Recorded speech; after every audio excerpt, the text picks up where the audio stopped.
Hi, this is Peter from Anatomy Zone, and in this tutorial we're going to go through the anatomy of the eyeball. This video is a collaboration between Anatomy Zone and teachmeanatomy.info. Check out the links in the video description below for some useful articles to accompany this video tutorial.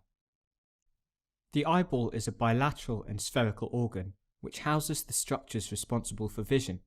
It lies in a bony cavity within the facial skeleton, known as the bony orbit. Take a look at my previous tutorial to learn about the anatomical features of the bony orbit. Anatomically, the eyeball can be divided into three parts: the fibrous, vascular, and inner layers. These layers have different structures and functions. Let's start with the outermost layer, the fibrous layer. I've switched over now to a view of the isolated eyeball, with some layers dissected away. The fibrous layer of the eye is the outermost layer.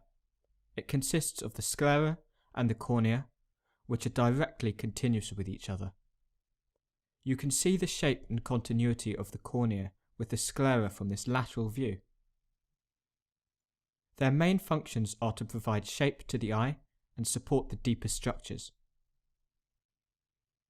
The sclera comprises the majority of the fibrous layer, approximately 85%. And provides attachment to the extraocular muscles. The extraocular muscles are responsible for the movement of the eye. Check out my previous tutorial for more information on these muscles. In addition, several vessels and nerves penetrate through the sclera, including the optic nerve, which you can see here posteriorly. The sclera is visible as the white part of the eye. The cornea is continuous anteriorly with the sclera, and is transparent and positioned centrally at the front of the eye. Light entering the eye is refracted by the cornea. The vascular layer of the eye lies underneath the fibrous layer. It consists of three continuous parts: the choroid, the ciliary body, and the iris.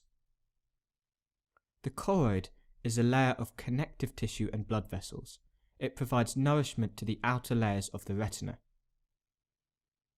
I've switched over to an anterior view showing the whole eyeball to show you the ciliary body, which I've highlighted in green. You can see how it encircles the eyeball. The ciliary body itself is comprised of two parts: the ciliary muscle and ciliary processes. I've sliced the eyeball in half, and we've rotated around to look at the eyeball in section. Let's just review the structures that we have already discussed so that you are oriented to this view. You can see the outer fibrous sclera in continuity with the cornea anteriorly. You can also see the inner vascular choroid and the ciliary body here in green. The ciliary muscle consists of a collection of smooth muscle fibers arranged in three orientations: longitudinal, circular, and radial. When these muscles contract, the diameter of the circular ciliary body reduces in size. Projecting from the surface of the ciliary body are the ciliary processes.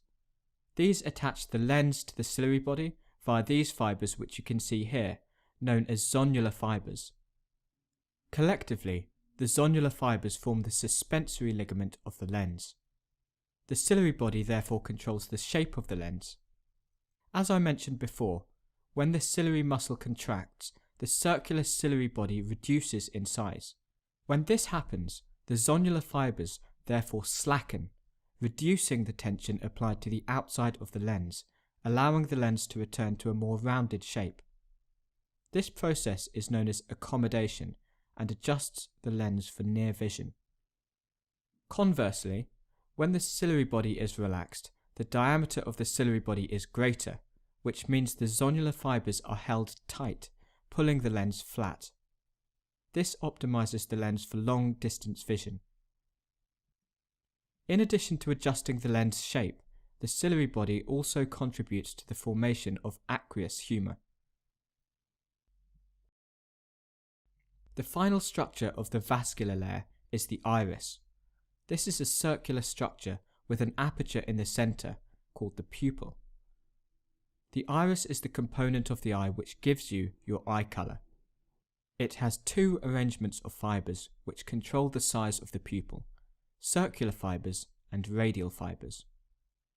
The circular fibers make up the sphincter pupillae muscle, which is innervated by the parasympathetic nervous system. Activation of this system causes constriction of the pupil, which thereby limits the amount of light that can enter the eye. The radial fibers, on the other hand, make up the dilator pupillae muscle, which are innervated by the sympathetic nervous system and cause dilatation of the pupil, thereby increasing the amount of light that can enter the eye. I've highlighted the iris in green and sliced the eyeball in half. Let's rotate around to view the eyeball in section and view the relationship of the iris to the other structures we have covered so far.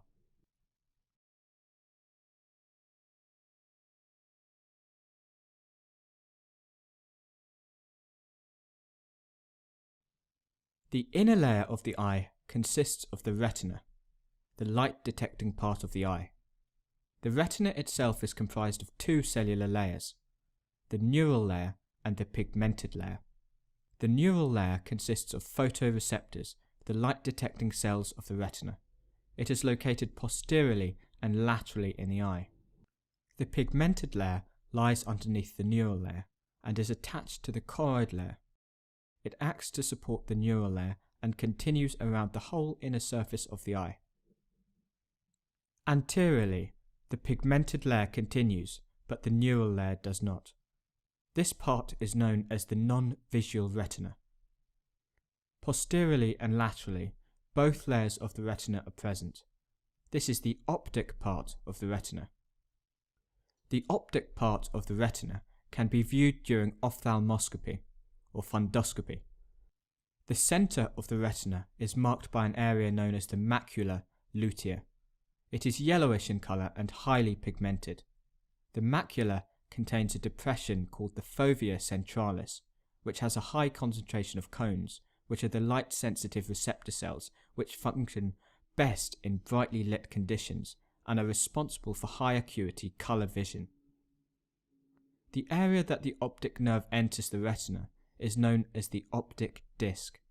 It contains no light-detecting cells and is therefore referred to as the blind spot of the retina.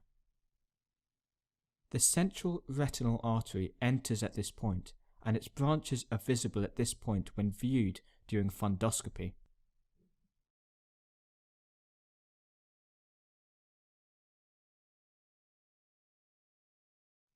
There are a few remaining structures to discuss to cover the basic gross anatomy of the eyeball.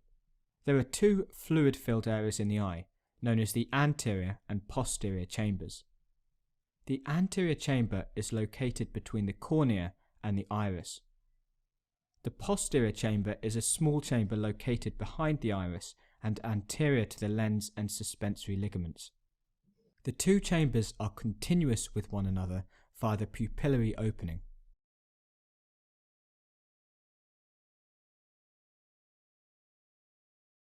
The chambers are filled with aqueous humor, which is a clear plasma-like fluid that nourishes and protects the eye.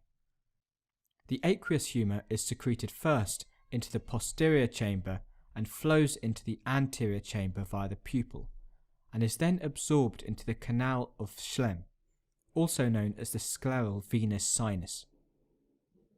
This channel encircles the eye, lying at the point between the cornea and the iris. You can see this highlighted in blue on this model.